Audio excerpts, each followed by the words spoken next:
പെയ്യുന്ന മഴയ്ക്കും തഴുകുന്ന കാറ്റിനും രക്തത്തിന്റെ മണമുള്ള ബോംബെ.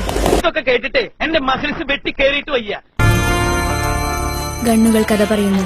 ഗലികളിൽ ചോരയൂറുന്ന സമയം. അവിടെ എന്റെ പപ്പ.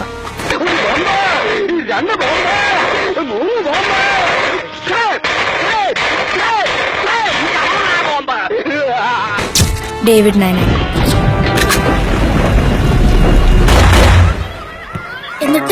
എന്നിട്ട് എന്ത് ചെയ്യാൻ? അമ്മാവന്റെ വീട്ടിൽ കുറച്ച് ഉണക്കമീനുണ്ടായിരുന്നു, അതോട്ട് ചോറുന്ന് ഞാൻ അഡ്ജസ്റ്റ് ചെയ്തു. They were prepared, they were strong, and moreover, they were in good numbers.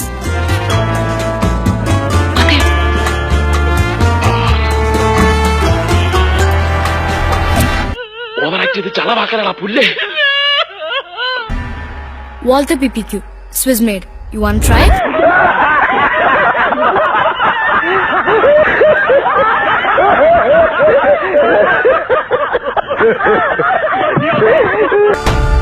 ഇത് കാര്യമൊന്നുമല്ല, ശരിക്കും നടന്ന കാര്യങ്ങളാണ്. വേണമെങ്കിൽ കുറച്ച് ഇലാബറേറ്റ് ആയിട്ട് പറയാം. ഇനി ഒരു അക്ഷരം വേണ്ടി നിന്റെ വീട്ടിൽ ഞാൻ